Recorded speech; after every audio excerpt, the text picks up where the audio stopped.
Assalamualaikum warahmatullahi wabarakatuh. Bismillahirrahmanirrahim. Alhamdulillah hamdan nasulu bihi ila kashfil hijab wa nu'addu bihi minal ahbab wa nashhadu an la ilaha illallah wahdahu la syarikalah wa nashhadu anna Muhammadan abduhu wa rasuluh wa safiyuhu wa khaliluh wa khiyaratuhu min khalqih ba'athahu Allahu bin nuris sati' wal bayyinil lami was sayfil qati faballagha risalah wa adal amanah wa awdaha sunnah wa assasa syariah wa nasahal ummah wa abadallaha hatta atahul yaqin. Allahumma salli ala sayyidina Muhammadin abdika wa nabiyyika wa rasulika nabil ummi wa ala alihi wa sahbihi wa sallim tasliman biqadri azamati dhatika fi kulli waqtin wa hin. Amma ba'd. Bismillahirrahmanirrahim. Kita lanjutkan mengenai halatu ahlil haqiqah ma'allah, yaitu perilaku ruhaniyah para ahlul haqiqah, ahlul haq billah, ahlul haqiqah itu.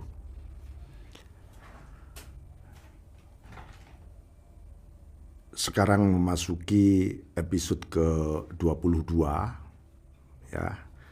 Qala Rasulullah sallallahu alaihi wasallam,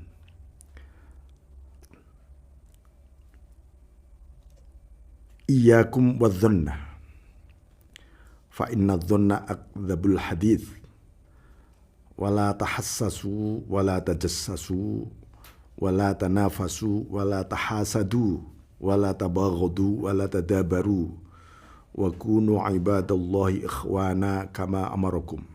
Al-muslimu akhul muslim la yadhlimuhu wa la yakhdhuluhu wa la yahqiruhu. At-taqwa hahuna, at-taqwa hahuna, at-taqwa hahuna. Wa yushiru ila sadrih bihasabi imri'im minasyarr ay yahqira akhahu al-muslima. Kullul muslimi 'alal muslimi haram damuhu wa 'irduhu wa maluhu. Innallaha la yanzuru ila ajsadikum wala ila suwarikum walakin yanzuru ila qulubikum wa a'malikum. Ini hadis luar biasa yang menjadi aturan-aturan ruhaniyah, akhlak dan adab kita dalam hubungan-hubungan interaksi sosial. Dan ini sangat penting sekali untuk kita simak. Bagaimana pula kaum arifun, kaum ahlullah atau ahlul haqaiq merespon hadis ini. Rasulullah SAW bersabda, kalian harus hati-hati dengan sangkaan. Ya, sangkaan. Menyangka. Menyangka itu berarti 50-50 di situ. Agak lebih sedikit lah. Kayaknya ada indikator ini nih. Kayaknya begini nih. Nah, lalu fa inna dzanna akdzabul hadits, maka sangkaan itu adalah kalimat atau wacana paling berdusta. Karena memang belum ada bukti sangkaan itu. Nah, wala tahassasu wala tajassasu, janganlah kalian saling mencari-cari keburukan orang lain, ya. Jangan sampai di dalam otak kita yang isinya adalah kalian semua buruk, aku baik. Dan tidak ada ceritanya orang meraih kebaikan karena mendapat dengan cara mencari keburukan-keburukan atau menjelekkan orang. Ya, tidak ada ceritanya. Itu dilarang betul oleh Rasulullah SAW. Wala tanafasu wala tahasadu, kalian juga jangan saling berantem, ya, saling bermusuhan, saling iri dengki. Iri dengki itu apa? Iri dengki itu tidak suka Artinya ada kemarahan emosional di dalam hatinya, kedongkolan kalau orang lain meraih kebaikan. Ya. Jadi muncul kemudian sinisme. Ini kan tatanan-tatanan sosial yang luar biasa yang dibangun oleh Rasulullah SAW. Berlanjut, wala tabaghadu wala tadabaru, janganlah kalian saling mengumbar amarah, emosi, juga jangan saling ungkur-ungkuran, artinya saling acuh, saling tak acuh loh ya, saling akhirnya juga saling bermusuhan maksudnya. Wa kunu ibadallahi ikhwana kama amarakum, jadilah kalian ini adalah saudara, keluarga besar ya, terhadap hamba-hamba Allah. Ya, hamba Allah ini keluarga besar semua bagi kita. Ya seperti juga tubuh kita rasanya. Gitu. Ini harus tertanam betul di dalam diri kita karena inilah nilai keluhuran mim makarimil akhlak, salah satu akhlak-akhlak mulia yang ditanamkan oleh Rasulullah SAW kepada umatnya. Al-muslimu akhul muslim, sesama muslim itu bersaudara, ya, bersaudara. La yadhlimuhu wa la yakhdhuluhu, jangan menzolimi, jangan menghina. Kalau mengkritik bagaimana? Mengkritik, yang dikritik adalah cara berpikirnya. Pandangan ilmiahnya yang keliru harus dikritik. Dan kritik Anda harus lebih bagus. Yang disebut saja di dalam Al-Quran, wajadilhum billati hiya ahsan. Berilah argumen yang lebih bagus. Itu. Mungkin orang lain memiliki logika cara berpikir. Tapi Anda mungkin punya kritik. Tapi kritik Anda harus lebih bagus. Apa yang lebih bagus dari logika manusia? Yang lebih bagus adalah petunjuknya Allah. Sebuah kritik yang lahir dari hidayah Allah di dalam diri kita. Karena pasti akan menunjukkan jalan yang benar menuju ila sabili rabbik, jalan menuju Tuhanmu. Itu bukan untuk menang-menangan, bukan untuk supaya disebut benar dengan cara mengkritik orang lain, bukan juga supaya Anda dibenarkan ketika berbicara, ya, bukan dibenarkan oleh Allah, mestinya kan Allah yang membenarkan diri Anda. Maka Syekh Abdul Abbas Al-Mursi memiliki satu tafsir yang luar biasa terhadap satu ayat Al-Quran, wa ma yantiqu anil hawa in huwa illa wahyu yuha. Bahwa Rasulullah SAW itu tidak pernah berucap dari dorongan emosi atau nafsunya, tetapi melainkan karena ada wahyu yang mendorong. Apa perspektif untuk diri kita dari ayat ini? Terapannya apa? Janganlah kita ini mengucapkan sebenar apapun ucapan Anda karena didorong oleh emosi, oleh nafsu, oleh kepentingan-kepentingan yang ada di dalam diri Anda. Itu nanti akan melahirkan ini semua. Tahassasu, tajassasu, adzon, suudzon, curiga, iri dengki, emosi, kemudian ya persaudaraan kita sesama muslim menjadi runtuh. Ya. Bagaimana dengan sebuah hukum yang ditegakkan karena sebuah kesalahan? Itu ya hukum, bukan menzolimi. Ya, jangan salah faham. Jangan dipelesetkan. Nanti kita menjadi khawarij. Orang khawarij itu suka mempelesetkan untuk kepentingannya atas nama kebenaran. Maka Sayyidina Ali ketika didatangi oleh orang khawarij, Dia bilang, orang Khawarij, la hukma illallah. Tidak ada hukum kecuali Allah, katanya. Kata Sayyidina Ali, oh benar. Yang kamu katakan ini benar. Tapi untuk kepentingan yang batil bagimu. Betapa banyak kebenaran-kebenaran disampaikan karena didorong oleh kebatilan, yaitu kepentingan nafsu di dalam dirinya. Lalu kebenaran tadi menjadi bungkus. Ya. Ini tragedi yang bisa meruntuhkan agama ya gara-gara begini. Ya. Bismillahirrahmanirrahim, saya lanjutkan. La yadlimuhu wa la yakhdhuluhu. Jangan saling menzolimi, tidak saling menzolimi, tidak saling menghina, tidak saling merendahkan. Gitu. Oh, gimana ya dengan kelompok golongan yang tidak sefaham dengan Anda? Oke, ayo dialog dengan bagus. Dengan bagus. Ya, jangan diarahkan untuk sejumlah kepentingan. At-taqwa hahuna, at-taqwa hahuna, at-taqwa hahuna. Wa yushiru ila sadri. Rasulullah menyebutkan takwa itu di sini. Takwa itu di sini, takwa itu di sini. Maksudnya apa? Sejumlah konflik polemik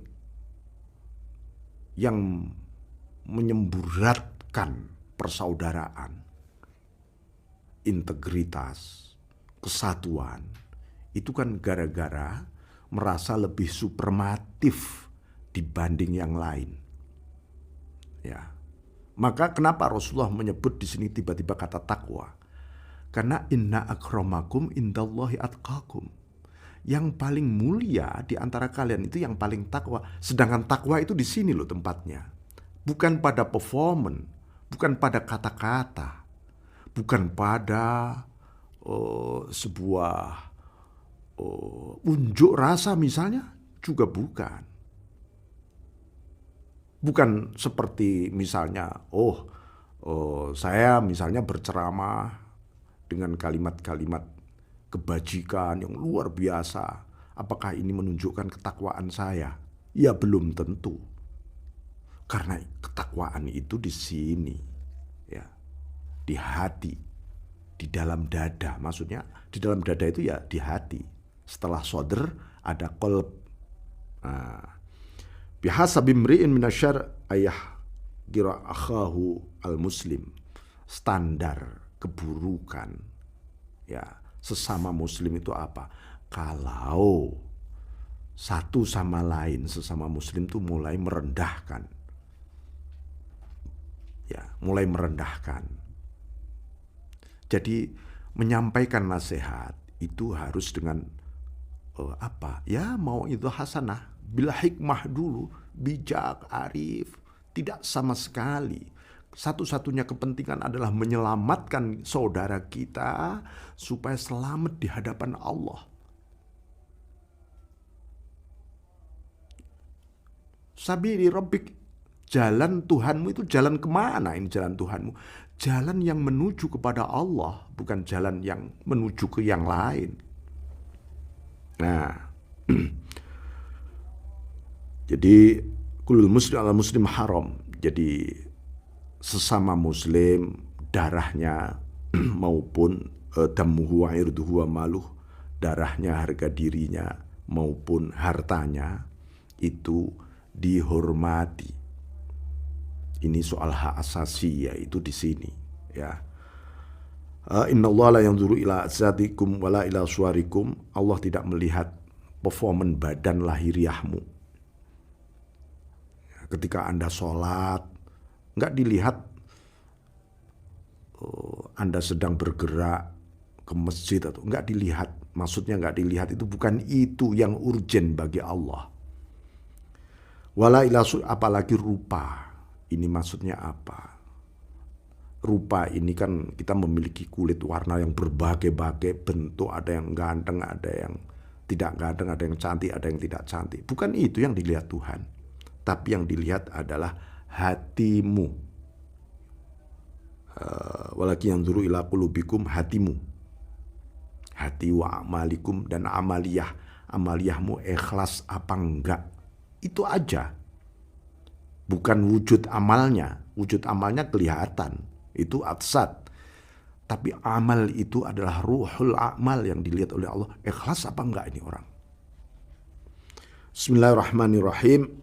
Jadi ini adalah rahasia ma'rifah billah yang menakjubkan hadis ini. Kalau dilihat,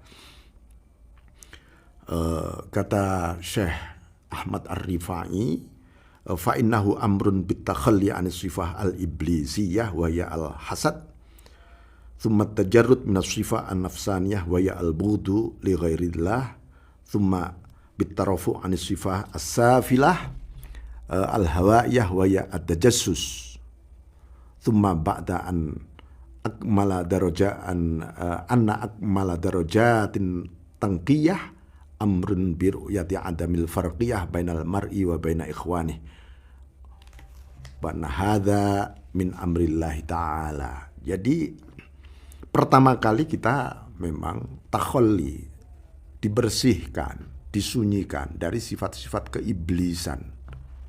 Iblis itu sifatnya adalah hasud. Maka di dalam surat Al-Falaq, qul a'udzu birabbil falaq min syarri ma khalaq wa min syarri ghasiqin idza waqab wa min syarri naffatsati fil 'uqad wa min syarri hasidin idza hasad. Satu-satunya surat yang secara beruntun Allah menyebut kata syar, kejahatan, keburukan. Itu di surat Al-Falaq 4 kali beruntun. Min syarri ma khalaq wa min syarri ghasiqin idza waqab wa min syarri naffatsati fil 'uqad wa min syarri terakhir wa min syarri hasidin idza hasad. Mohon dilindungi dari kejahatan orang yang iri dengki. Kenapa ini kok terakhir iri dengki ini? Ini adalah produk siap jadi dari sebuah keburukan dan kejahatan sosial, kemanusiaan. Itu adalah iri dengki. Kelihatannya benar kata-katanya, tapi kalau itu isinya iri dengki, itu produk kejahatan. Karena dia tidak melihat Allah di balik kata-kata dia. Nah, maka tadi yang saya sebutkan, Syekh Abdul Abbas Al-Mursi, ya, ketika menafsirkan wa ma yantiqu anil hawa in huwa illa wahyu yuha. Itu standarnya paling mudah begini. Ketika Anda bicara di hadapan publik, di hadapan seseorang, lalu Anda senang sekali karena diiyakan, dikonfirm betul kalimat-kalimat Anda. Ya, kalimat kamu benar, lalu kamu senang. Itu tandanya ada unsur nafsu di dalam kata-kata Anda. Jadi bagaimana? Senanglah kalau hatimu diiyakan oleh Allah ketika bicara. Bukan kata-katamu yang diiyakan, tapi hatimu ketika bicara tadi diiyakan oleh Allah. Artinya diridhoi hatimu. Hatimu yang diridhoi ketika bicara. Ayo kita belajar ini. Luar biasa ini. Penafsiran ini. Ya. Ini butuh pelatihan di dalam diri kita masing-masing. Ya. Supaya kita berbicara agar Allah mengiyakan hatimu. Loh ini. Ini berarti pasti tidak nafsumu yang diiyakan, tapi hatimu. Nih. Bismillahirrahmanirrahim. Setelah itu tajarrud. Disingkirkan juga sifat-sifat nafsaniyah yang sifatnya emosional, yaitu al-bughdu li ghairillah. Emosi bukan karena Allah, tapi karena kepentingan-kepentingan. Nah, habis itu naik dari sifat-sifat yang rendah yang harus kita buang menuju sifat-sifat yang luhur. Sifat-sifat hawa nafsu itu seperti apa? Tajassus, kepo terhadap keburukan orang. Ya, ini dunia medsos harus Anda waspada sendirilah. Ya, Jangan kepo terhadap keburukan orang. Ya. Kecuali memang itu tugas seorang jaksa, seorang polisi yang harus mengungkap. Itu beda. Itu proses yang berbeda. Kita secara kehidupan sosial jangan mencari-cari keburukan orang, kesalahan orang. Itu nanti keburukan orang yang Anda cari akan balik berlipat ganda kepada Anda. Na'udzubillah. Ya. Kemudian derajat menuju derajat yang lebih bersih, lebih luhur lagi, yaitu kita jangan sampai terpecah belah dengan sesama saudara. Ya. Ini adalah perintahnya Allah Subhanahu wa taala. Jangan sampai orang itu kadang-kadang memiliki kepetualangan supaya dianggap waton suloyo, kata orang Jawa. Asal beda, nggak taunya menimbulkan perpecahan.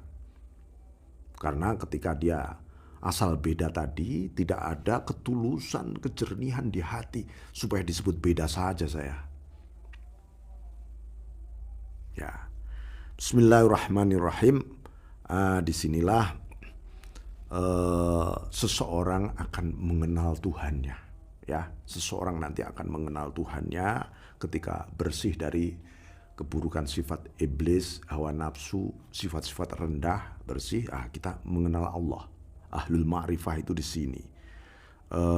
Maka Sayyidina Ali ini yang mengatakan, ini ucapan Sayyidina Ali, man arafa nafsah faqad arafa rabbah. Siapa yang mengenal dirinya, oh diriku ternyata tidak lebih dari sekumpulan seonggok keburukan demi keburukan. Lalu dia bersihkan semua itu, baru tiba-tiba dia arafa rabbah, dia mengenal Tuhannya. Nah itu. Bismillahirrahmanirrahim.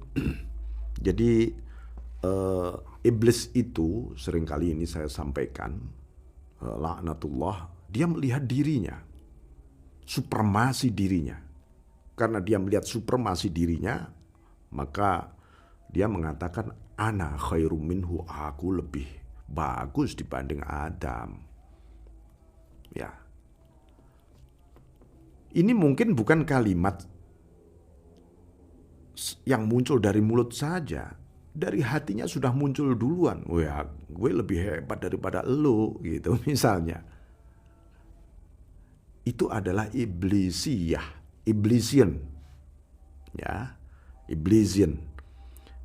Maka itu tandanya seseorang sedang terlempar dari jati dirinya sendiri sebenarnya. Nah, yang kedua, kalimatnya Firaun yang mengatakan, bukankah diriku ini adalah Raja Mesir? Lalu dia mengatakan, ana rabbukumul a'la, akulah Tuhanmu paling tinggi. Akhirnya dia ditenggelamkan oleh Allah. Ya, ditenggelamkan oleh Allah. Qarun juga membanggakan supremasi kekayaan hartanya. Mungkin kalau Anda ditakdirkan jadi konglomerat, orang kaya, jangan sampai seperti Qarun. Qarun itu membanggakan, nih gue perusahaan gue, nama gue, ini dan seterusnya, gue-nya banyak banget. Lalu oleh Allah ditenggelamkan itu semuanya. Malaikat saja, ini malaikat ya. Malaikat itu pernah membanggakan dirinya di hadapan Allah. Nadharu ila tasbihihim wa taqdisihim. Kan di Quran disebutkan itu ketika malaikat itu protes kepada Allah saat Allah mengangkat manusia menjadi khalifah di muka bumi. Ataj'alu fiha may yufsidu fiha wa yasfikud dima. Tuhan, ini kan punya hobi merusak bumi, ya, menumpahkan darah perang, saling membunuh. Sedangkan kami ini loh Tuhan. Wa nahnu nusabbihu bihamdik. Kami ini kan terus-menerus bertasbih dan memujimu dan menyucikan Engkau. Kok bukan kami yang Kau angkat jadi khalifah? Maksudnya itu begitu. Artinya apa? Malaikat ini membanggakan amalnya. Apa akhirnya? Oleh Allah malah dihukum. Apa? Kamu harus sujud kepada Adam. Nah itu.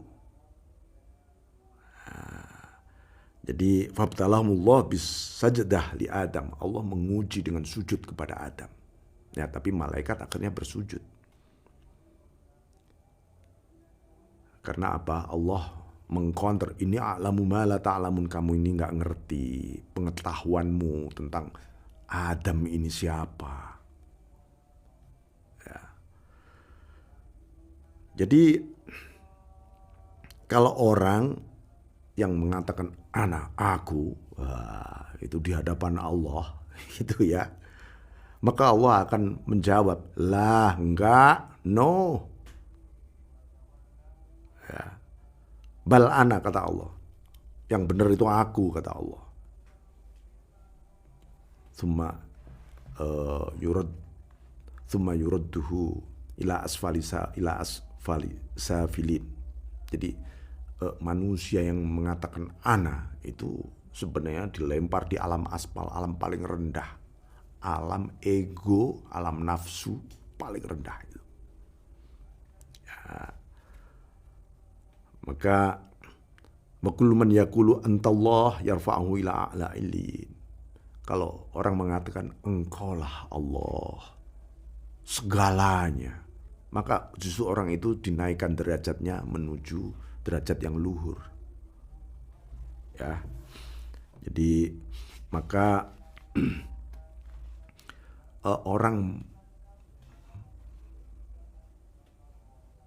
orang mulai tergoda. Itu ada dua, tergoda matanya atau tergoda hatinya. Ya. Di Quran itu disebutkan wala tamuddanna ainaika ila ma matta'na bi azwajam minhum zahratal hayatid dunya linaftinahum fihi wa rizqu rabbika khairu wa abqa. Janganlah engkau menolehkan. Ini gara-gara tergoda. Jangan engkau palingkan matamu kepada fenomena keindahan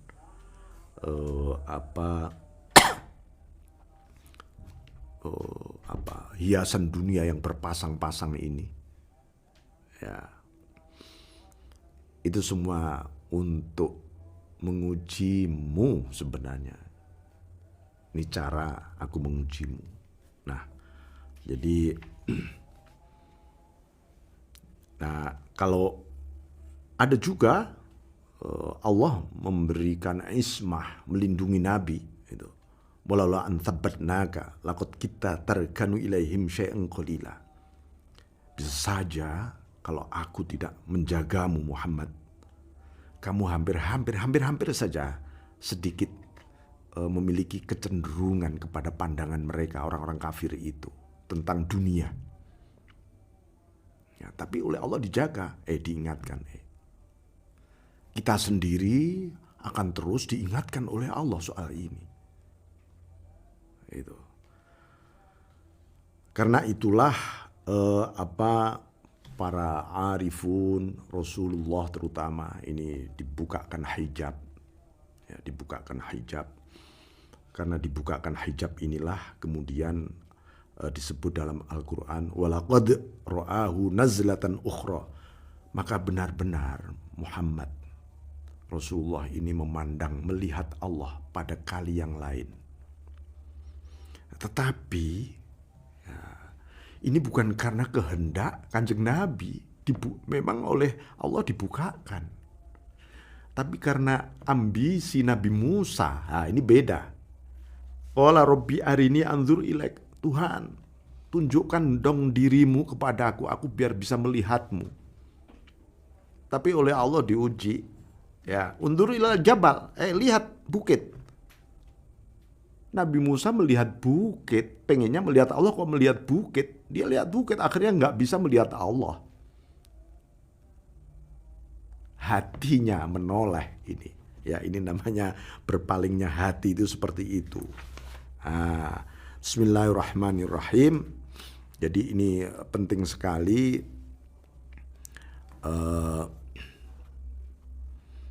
agar apa kita ini tidak terjebak kepada satu bentuk istidraj, ya, satu bentuk istidraj.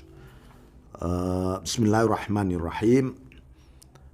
Kalimat dalam satu hadis, idza tafatal abdu fi shalah fa yaqulullah abdi taltafitu ila man huwa khairun laka minni aqbil wala tu'rid biwajhika anni fa inni idzan u'radu anka.